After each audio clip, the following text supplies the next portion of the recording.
wabarakatuh. Perkenalkan, nama saya Arif Arsalan dengan NIM 2420882. Ini adalah tugas mata kuliah Manajemen Sumber Daya Manusia Sektor Publik dengan dosen Ibu Yulia Hanuselina, SIP, MAP, dengan materi tentang pendekatan pengelolaan SDM.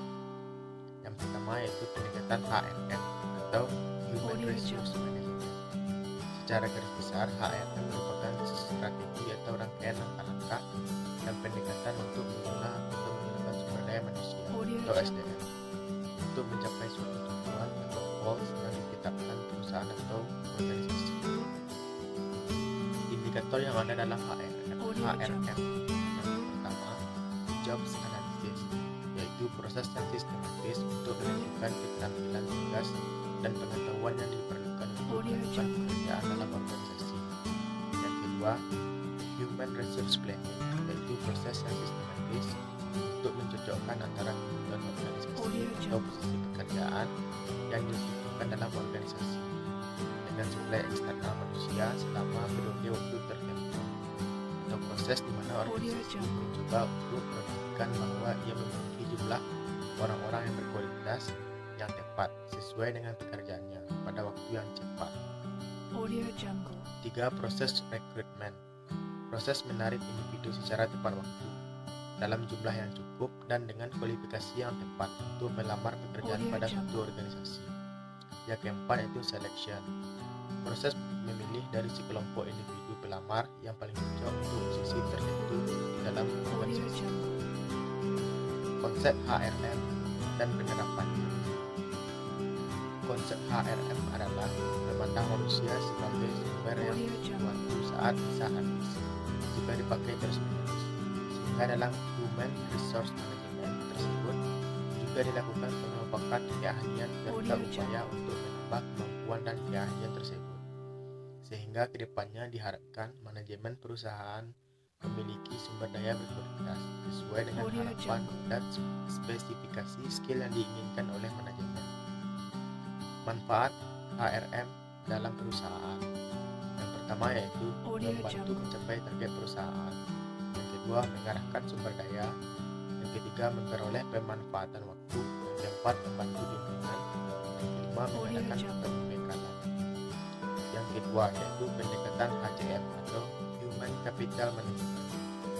Manajemen modal manusia atau HCM berkaitan dengan memperoleh, menganalisis dan melakukan data yang menginformasikan arah manajemen nilai tambah orang, investasi strategis dan keputusan operasional di tingkat perusahaan dan pada tingkat manajemen lini depan. Ciri utama HCM adalah penggunaan ini metrik untuk membantu pendekatan untuk mengelola orang yang menganggap mereka sebagai aset dan menekankan bahwa keunggulan kompetitif dicapai dengan investasi strategis dan aset tersebut melalui keterlibatan karyawan dan retensi, manajemen bakat dan program pembelajaran dan pengembangan. Tugas HCM yaitu berfokus pada karyawan. Yang pertama, rekrutmen. HCM membuat database sekaligus mengumpulkan talenta berbakat. Jika perusahaan membutuhkan karyawan baru, ia akan merekrut kandidat terbaik sesuai kriteria, sehingga perusahaan mencapai tujuannya. Yang kedua, onboarding. Setelah rekrutmen, HCM akan mempersiapkan karyawan baru untuk melalui onboarding sesuai dengan budaya perusahaan. Yang ketiga, training and development. HCM juga bertugas memberikan training and development kepada para karyawan sehingga mereka bisa meningkatkan kinerjanya lebih baik lagi. Yang keempat, mempertahankan karyawan. Untuk mempertahankannya, HCM akan mendorong karyawan untuk menggunakan keterampilan dan pengetahuan bagi perusahaan, seperti memberikan program pelatihan. Yang kelima, menilai kinerja karyawan. Tugas HCM selanjutnya adalah menilai kinerja para karyawan guna meningkatkan produktivitas. Yang keenam, mengelola data. HRM maupun HCM memiliki akses data karyawan, misalnya data di HR software, hasil survei karyawan, dan exit interview. Yang ketiga, persamaan dan perbedaan antara kedua pendekatan. Persamaan HRM dan HCM yaitu adalah sama-sama mengatur aspek dari manusia atau karyawan sebuah perusahaan dengan menggunakan sistem manajemen. Perbedaan HRM dan HCM.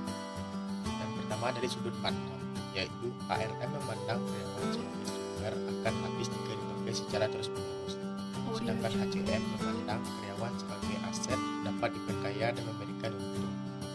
Selanjutnya kita lihat dari fokusnya, yaitu HRM memfasilitasi dan memenuhi kebutuhan karyawan termasuk kesejahteraan, sedangkan HCM pengembangan SDM agar nilainya semakin bertambah dan dapat berkontribusi secara maksimal. Selanjutnya kita lihat dari ukuran.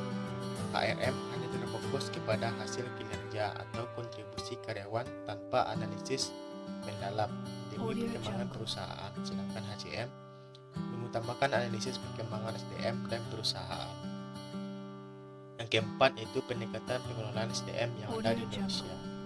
Yang pertama yaitu pendekatan mekanis, adalah tenaga manusia yang dapat tergantikan dengan tenaga mesin untuk melakukan pekerjaan.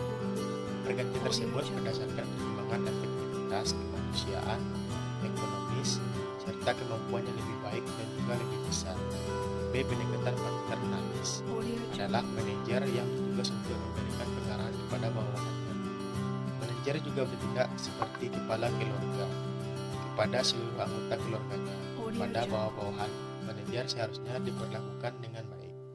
Segala fasilitas diberikan, serta bawahan tersebut dianggap juga sebagai keluarganya. C. Pendekatan sistem sosial.